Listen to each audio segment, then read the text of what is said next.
দিলেন আব্বা গো, জীবনে কোনো দিন একবার আব্বা বলে ডাক দিতে পাই নাই। আব্বা গো,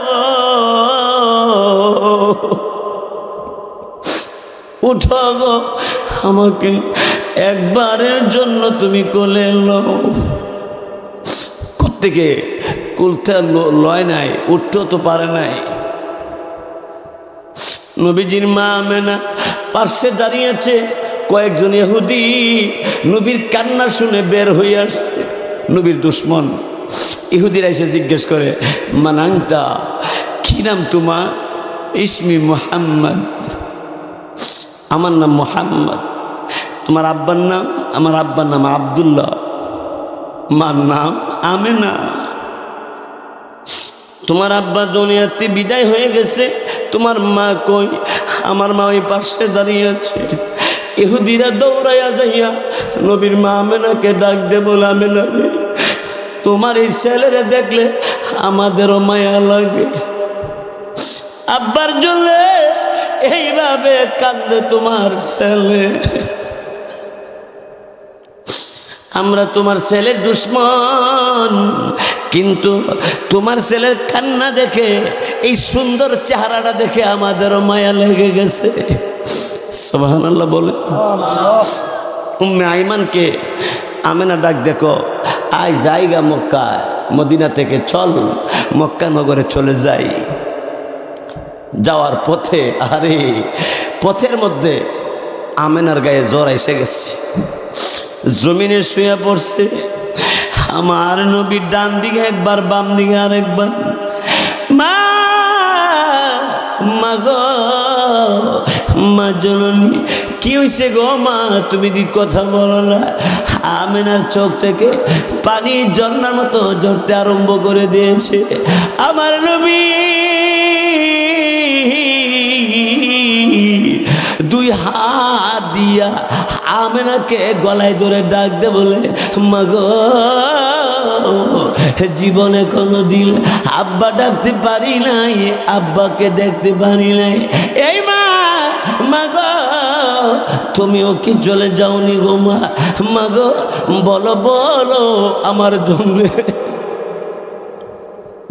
কে খাবার দিবে গো মা? আমার মাথায় কে তেল দিবে গো মা? আমার কোনো সমস্যা হইলে কে দেখবে গো মা? মা গো,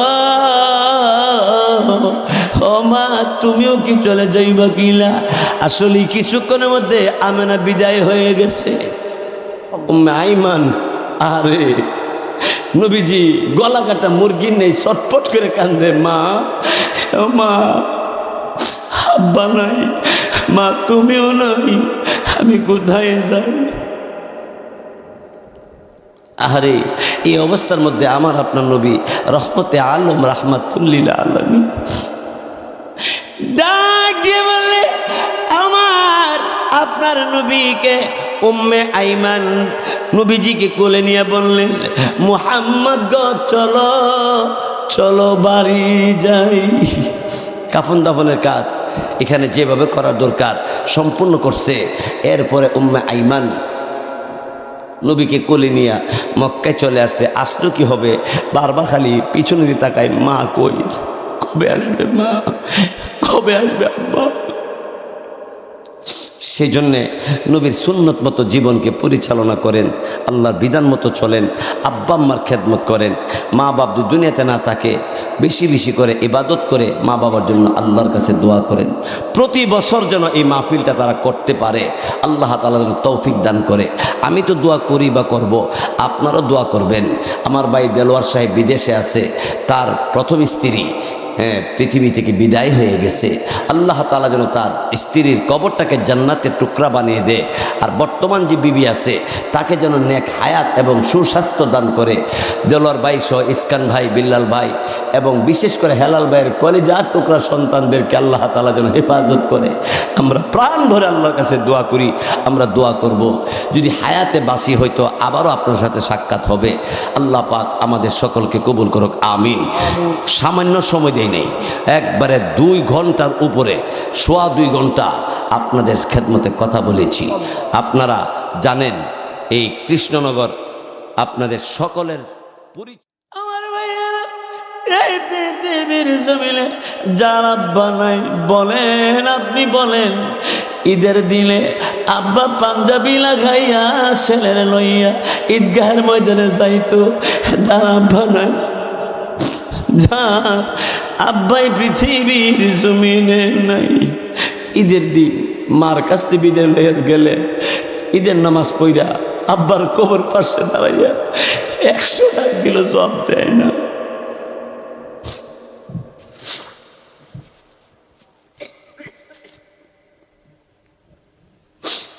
আমার ভাইয়েরা, আমার আপনার নবী 6 বছর বয়স, খেলার মাঠে ছেলেরা খেলে, নবী খেলেন নাই কিন্তু দাঁড়ায় দেখতেন। আমার আপনার নবী রাহমাতুল লিল আলামিন সন্ধ্যার সময় সব ছেলেদের বাপ আইসা কুলে করে নিতেছে, কিন্তু নবীর আব্বা নিতে আসে না, কারণ নবীর জন্মের 6 মাস আগেই নবীর আব্বা আব্দুল্লাহ ইন্তেকাল করেছিলেন। রাস্তার কিনারে বসে বসে কান্দে। এবার নবীজির মা আমেনার কাছে খবর গেল, আমেনা গো, তোমার ছেলে রাস্তায় মাঠের কিনারে বসে কান্দে। আমেনা দৌড়ে এসে বলল, মুহাম্মদ গো, কেন কান্দো তুমি? মা, আমি যে কোনোদিন আব্বা ডাকলাম না, মা গো, সন্ধ্যার সময় ছেলেদের বাপ আইসা বাসায় নিয়ে গেছে, আম্মা তুমিও আসো না, আমার আব্বা দিয়ে একদিনও আসলো না।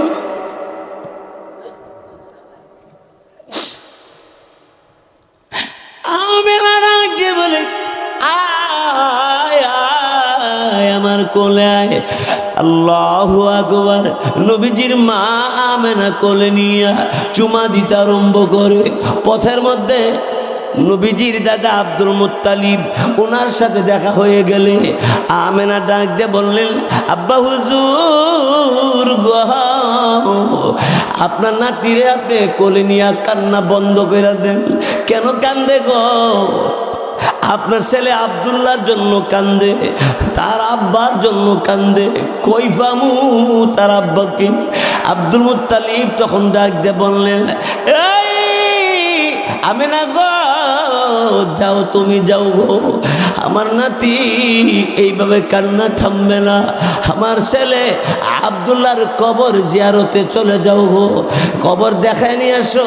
আমার নবীকে নিয়ে আমেনা উম্মে আইমান দাসীকে নিয়া নবীজির বাপ আব্দুল্লাহর কবর কেনারে দাঁড়াইয়া দাঁড়াইয়া হযরতে আমেনা ডাক দিয়ে বলল, আরে মুহাম্মদ, এটা তোমার আব্বার কবর।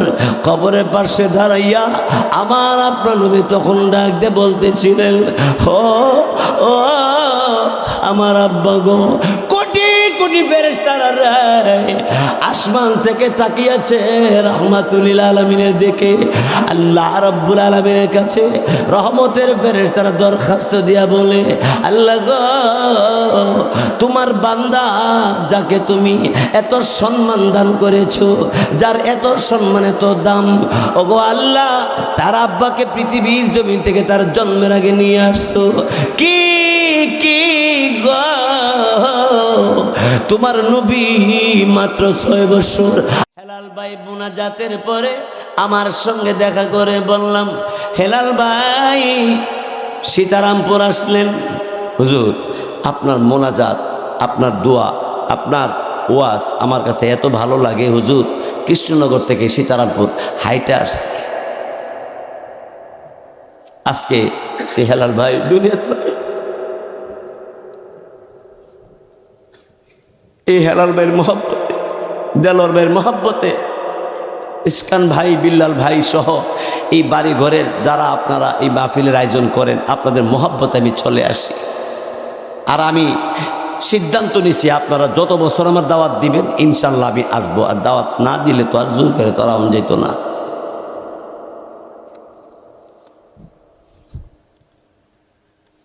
ইসকান ভাইয়ের, বিল্লাল ভাই, হেলাল ভাই, দেলোয়ার ভাইয়ের আব্বা অনেক দিন হয়েছে কবরে শুয়ে গেছে।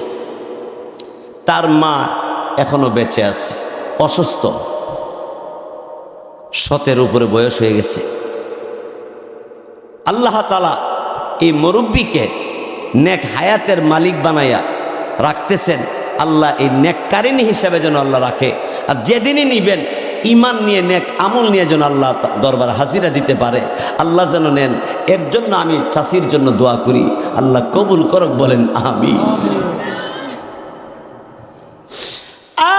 আজ দেলোয়ার ভাই আমার কাছে টেলিফোন করে কান্দে আর বলে, হুজুর আমার আব্বার জন্য দোয়া করবেন, কিন্তু একটা দোয়া আপনার কাছে চাই, আমার ভাই হালাল ভাইয়ের জন্য দোয়া করবে।